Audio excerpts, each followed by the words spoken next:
Alhamdulillahi Rabbil Alamin. Wa bihi nasta'in ala umuri dunya waddin. Ashhadu an la ilaha illallah wahdahu la syarika lah. Wa ashhadu anna Muhammadan abduhu wa rasuluhu sallallahu alaihi wasallam la nabiyya ba'dahu. Allahumma salli wa sallim ala sayyidina Muhammad wa ala alihi wa ashabihi ajma'in. Amma ba'du. Fa ya ibadallah, usikum wa nafsi iyaya bittaqwallah wa fazal muttaqun. Ittaqullaha haqqa tuqatih wa la tamutunna illa wa antum muslimun.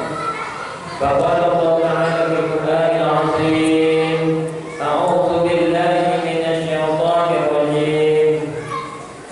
Innamal mu'minuna ikhwatun fa aslihu baina akhawaykum wattaqullaha la'allakum turhamun. Al-Hujurat. Kaum muslimin, sidang jemaah Jumat yang dimuliakan Allah, pada Jumat ini dan seterusnya saja, marilah sama-sama kita meningkatkan takwa kita kepada Allah. Kita kerjakan perintah Allah, kita tinggalkan apa saja yang Allah larang. Kita bersyukur alhamdulillah sampai detik ini hari Jumat di bulan Zulqa'dah, Allah masih memberikan nikmatnya. Allah masih memberikan nikmatnya hujan. Allah masih memberikan nikmatnya kesehatan. Ada yang batuk tapi masih sehat, tidak terbaring di rumah sakit, tidak diinfus, tidak dibedah, tidak dioperasi. Allah masih berikan kita pendengaran. Allah berikan kita penglihatan, perasaan, masih nikmat makan, minum, enak rasanya. Dan Allah berikan kita kekuatan iman dan Islam sehingga kita bisa bersama-sama duduk di Masjid Al-Fatih. InsyaAllah akan melakukan ibadah sholat Jumat nantinya. Salawat beriringkan salam, tak lupa pula kita hadiahkan kepada junjungan alam Nabi kita, Nabi besar Muhammad sallallahu alaihi wasallam. Allahumma salli ala sayyidina Muhammad wa ala ali sayyidina Muhammad. Assalamu alayka ayyuhan nabiyyu wa rahmatullahi wa barakatuh. Mudah-mudahanlah kita semua mendapatkan syafaatnya Rasulullah, itu berguna baik di dunia maupun di akhirat. Amin, amin ya rabbal alamin. Kaum muslimin sidang jemaah Jumat yang dimuliakan Allah,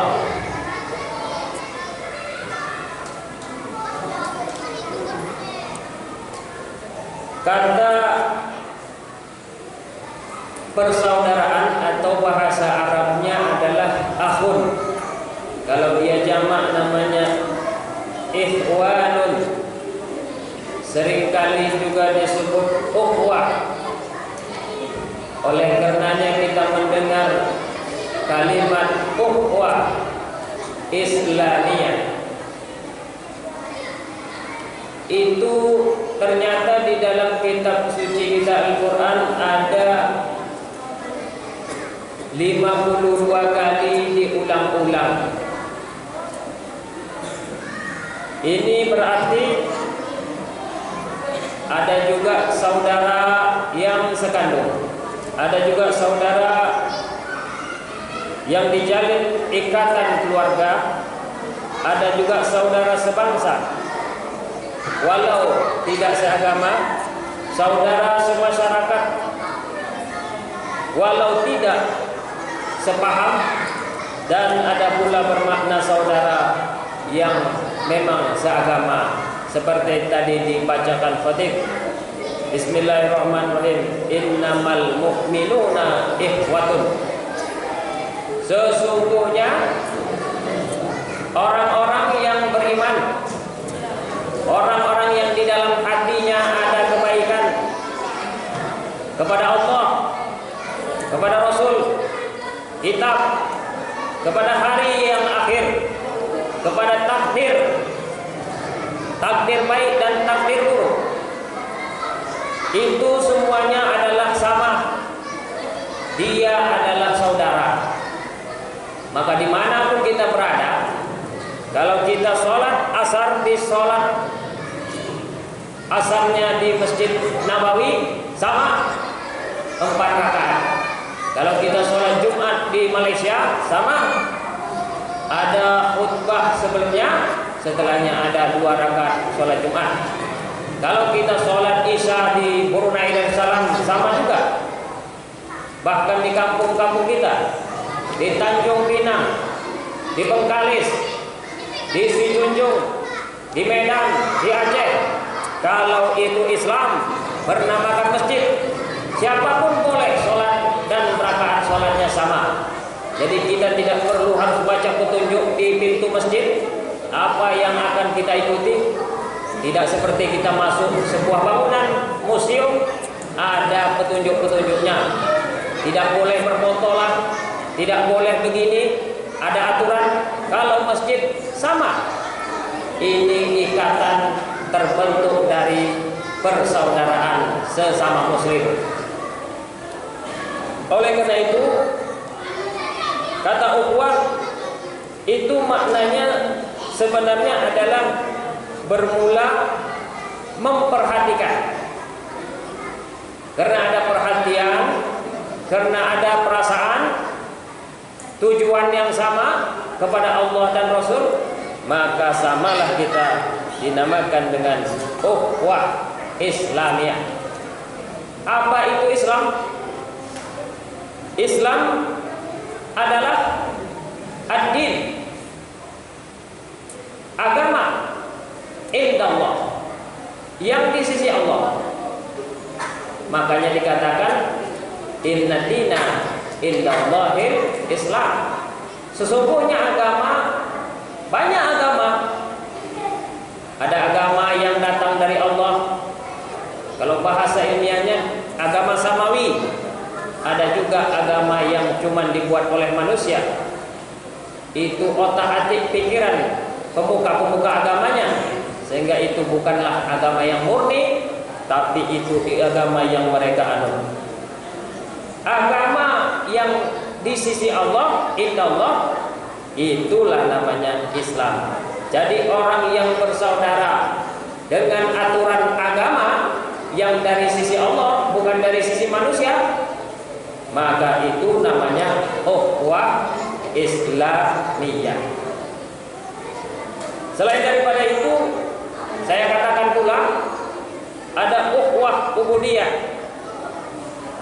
Saudara yang sama-sama ma'bud atau menyembah kemakhlukan, kesetundukan kepada Allah. Persaudaraan bentuk ini ditemukan pada masa Nabi Muhammad SAW, ketika umat Yahudi dan Nasrani menganut agama sebagaimana yang diajarkan oleh Nabi Musa menurut mereka, dan juga Nabi Isa. Berbeda kondisinya dengan sekarang.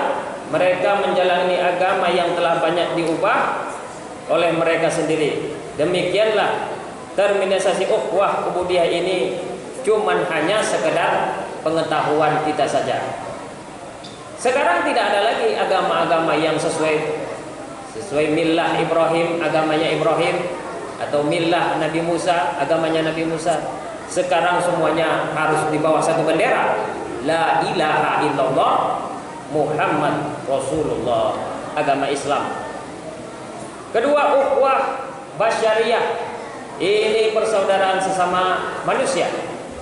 Tentu kita ingin membantu orang-orang dimanapun berada. Kalau dia pun tidak Islam, dia susah, dia menderita, dia ditinggal keluarganya. Kalau dia masih manusia, sedih rasanya. Ada keinginan kita untuk membantu, karena sesungguhnya pada hakikatnya kita sama. Kita adalah Bani Adam, anak cucunya Nabi Adam dan Siti Hawa. Konsep persaudaraan ini maka tidak dibenarkan umat Islam memusuhi atau merasa paling hebat di muka orang itu dengan ucapan. Kita memang sudah hebat. Al-Islam ya'lu. Islam itu tinggi. Wala yu'la alaih. Tidak ada yang lebih tinggi daripada Islam. Tapi jangan berucap dengan nada kesombongan di depan siapapun. Walaupun itu dia di depan umat Kristiani, Buddha, Hindu dan lain sebagainya. Tetaplah tenang dan tunjukkan perilaku lebih baik daripada ucapan. Yang ketiga, ukhuwah wataniyah, saudara sebangsa. Ya, kita mengetahui setiap negara tentu harus menguatkan dirinya supaya rakyat-rakyatnya itu cinta kepada negara. Maka ada perkataan ulama, hubul watan minal iman. Salah satu daripada cinta yang mencintai iman itulah mencintai negaranya. Dan ini maklum. Ketika suatu ketika Bilal bin Rabah setelah sholat dia mengatakan, Makkati, Makkati, wahai Mekkahku, wahai Mekkahku. Karena dia sudah lama meninggalkan Mekah. Ini maklum saja. Orang kalau rindu dengan kampung maklum saja. Jangan dibilang orang kalau rindu kampung itu salah. Ditinggalkannya Mekah, dia sudah berada di Madinah bersama Rasulullah dan para sahabat. Tapi setelah selesai sholat dia ingat kampungnya. Dan itu adalah naruri manusia, keinginan manusia bahwa dia pernah duduk, sekolah, bermain, berpengalaman, bercerita di kampungnya. Sekarang dia merantau ke sini, kemudian ingat lagi kepada kampungnya. Itu dinamakan adanya juga mungkin ukhuwah wataniyah pada dirinya, persaudaraan sebangsa setanah air.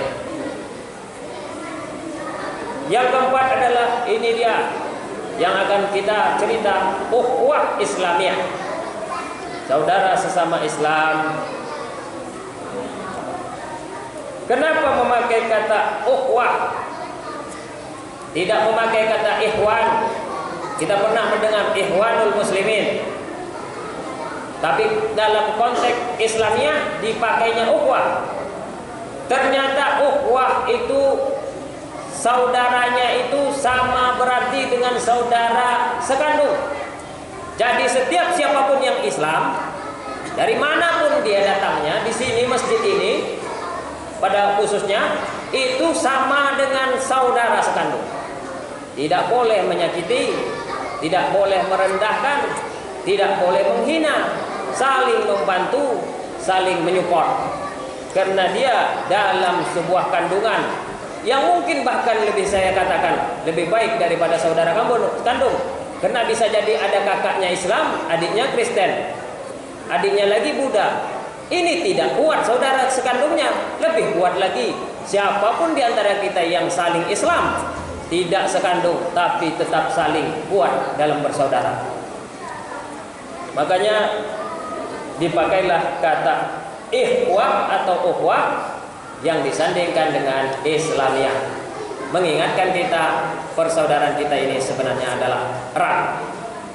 Apa yang menyebabkan kita ini berpecah belah? Pertama, tentu ada kepentingan. Kalau orang sudah punya kepentingan atau kelicikan yang dinamakan dengan siasah, makanya disebut juga dengan politik.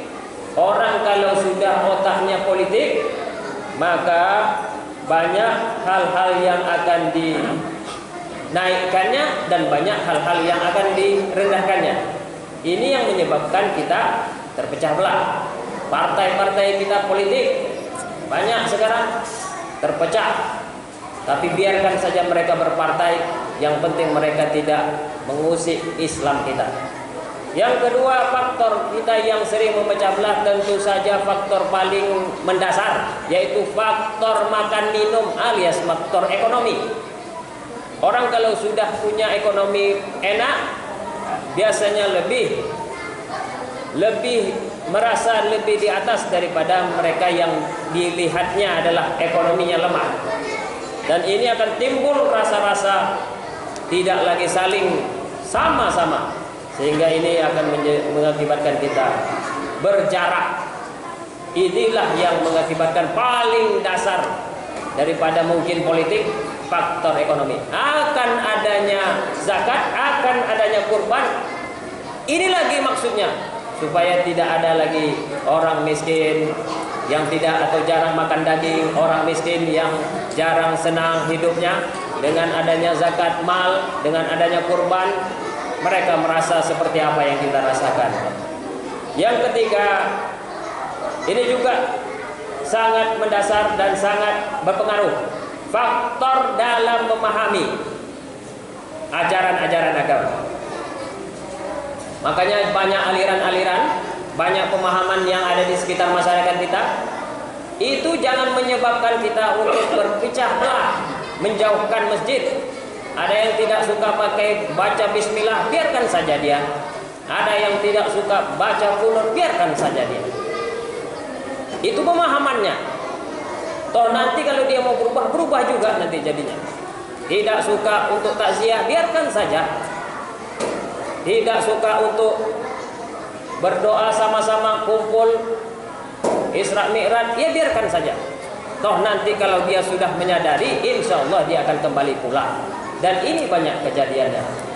Tetaplah kita menjaga persaudaraan atas dasar Islam. Jangan gara-gara perbedaan-perbedaan sehingga kita tidak lagi bersaudara. Fa'tabiru ya ulil absar la'allakum tuflihun. Allahumma salli wa sallim wa barik